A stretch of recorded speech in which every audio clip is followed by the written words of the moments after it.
It's been neither easy nor flawless, but it's safe to say the Granite State has pulled off a tremendous logistical feat in the rollout of the COVID-19 vaccines. New Hampshire is one of a handful of states that has managed to get at least one shot to more than 70% of adults. Here this morning to discuss that feat and what lies ahead is the man who's been a force across a number of fronts in the pandemic fight, Perry Plummer. Perry, thanks for joining us. Morning. So take us through what's going on and what's going to happen in the weeks ahead. How much longer will the fixed sites stay up and running? Great. We'll continue the fixed sites through the Memorial Day, and then we'll transition to the healthcare system, except for our fixed sites will stay open to finish up the second doses that correspond with the first doses that we gave prior to Memorial Day. So our fixed sites will stay open and for the second doses through June 30th, but first doses will cease as of Memorial Day and be transferred into our healthcare system, which includes the hospitals, the pharmacies, doctors' offices, and where the healthcare system should pick up this response. And how will that handoff to the healthcare system work? Will the supply chains that exist now that you have lapse and then kind of shift over to the healthcare system, or will you have to continue allocating vaccine from the state level? Great question. We'll be doing both. Certainly direct ship will be part of our strategy so they can get it directly, but we'll also be setting up distribution and delivery to the healthcare systems to make sure they get the vaccine on time and what they need. And part of it comes down to the amount that they need based on what can be shipped. And large doses can be shipped, small doses we will continue to deliver and work hand in hand with the healthcare system to ensure they have what they need to continue this response. You guys are among the best in the nation at not wasting doses of COVID vaccine. I'm curious, how do you keep that streak alive? Obviously, it's going to be a different system you're handing off to, but not as big. So how does that wastage rate remain low? Yeah, obviously, it's something that we're really concerned about. With that being said, focus has shifted a little bit. Early on in our response, the vaccine was like gold. We didn't want to waste one dose, because that's one dose that Mrs. Jones couldn't get that would change her life. With this being said, now with more vaccine coming, it's more about making sure that we can get people vaccinated. And if we have to waste a dose to get a group vaccinated, then we're willing to do that. With that being said, we never want to waste vaccine, but there will be, those numbers will go up as we get the response more diversified, that's for sure. There's no sign yet that anyone's going to need a booster shot of the COVID-19 vaccine in any way, but is there any kind of backup plan just in case suddenly the CDC says, yeah, we might have to do this, next spring or something like that? Does the state have a way to sort of revive all of this, the fixed sites and all that? Yeah, we certainly could stand the fixed sites right back up if need be. That's really not our plan at this point. We think that vaccine will be plentiful enough that it'll be in every doctor's office and every healthcare setting, and they'll be able to take care of the boosters, just like a flu shot in the future, if it's an annual or semi-annual or however it has to be, that they'll be able to handle that. But we're ready to step in should that system fail or not be able to handle the volume. But we think that the healthcare system there, we have a great healthcare system within our state, and we think that they can handle that because there'll be plenty of vaccine and it'll be spread out over a period of time. They'll be able to handle those boosters. What's in store for the state's vaccine scheduling website, what's called Vinny, essentially? Will that shut down, or is it going to continue operating?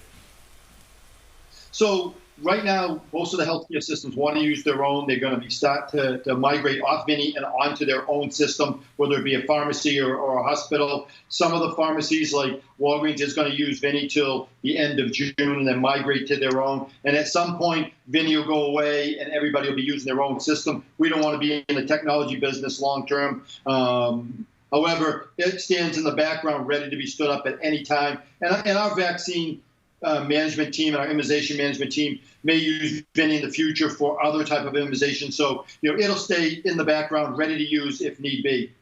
We don't hear much at all anymore about issues with the website. How much of that do you think is the volume of the demand reducing versus how much could be the actually younger generations using the website who might be a little bit more web savvy being able to sign up?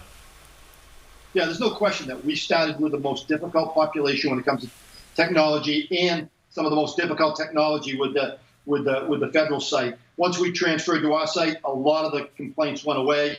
And then obviously, as people got more user savvy from computers and could troubleshoot their own issues, then that even reduced it as well. But certainly, we want to stand ready to provide technology and user-friendly opportunities for any age, any technology level that's out there. So, we'll do what we can to make sure that they can get vaccinated if they want a vaccine.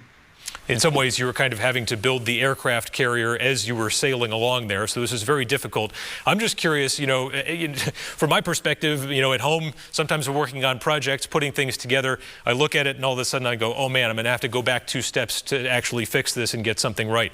Was there ever one of those moments where you went, oh man, we're going to have to go back and do something different here?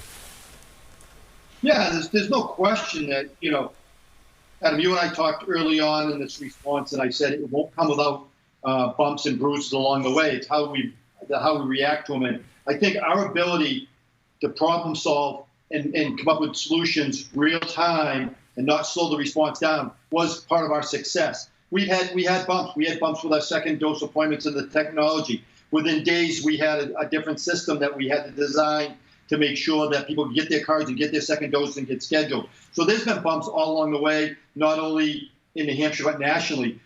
Perry, what kind of blueprint are you going to leave behind for whoever comes next and whatever the next pandemic is?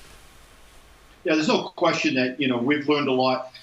I think New Hampshire did a lot of planning prior to the pandemic. We did a lot of exercises. You covered some of our exercises that we did. And it's certainly the most important thing is that to train in a manner that if you're training for one disaster or one situation, then you're training for all of them. And we've really prided ourselves on making sure that we have an all-hazards approach and looking at a system that's set up that can handle those types of responses, whether it be a tornado, a hurricane, or a pandemic. And that was a lot of our successes, the way that structure was set up. But certainly we've learned a lot. We've established new relationships.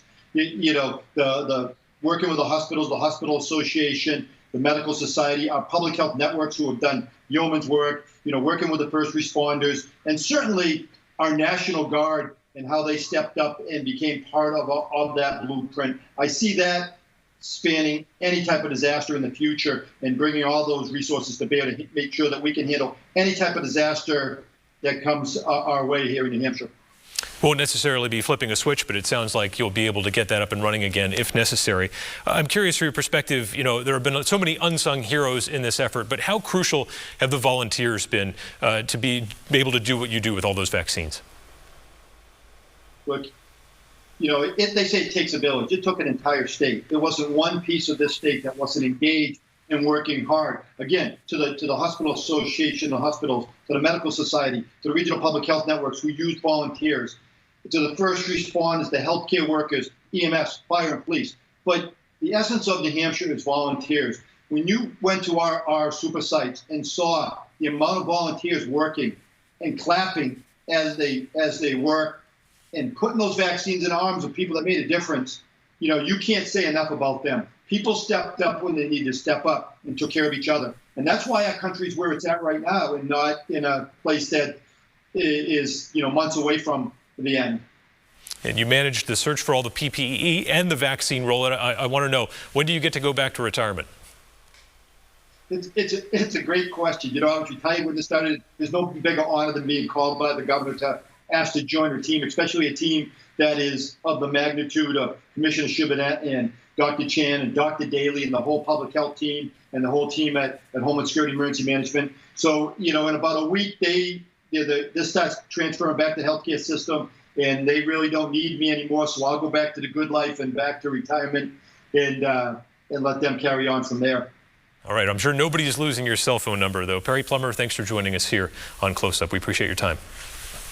Thank you very much.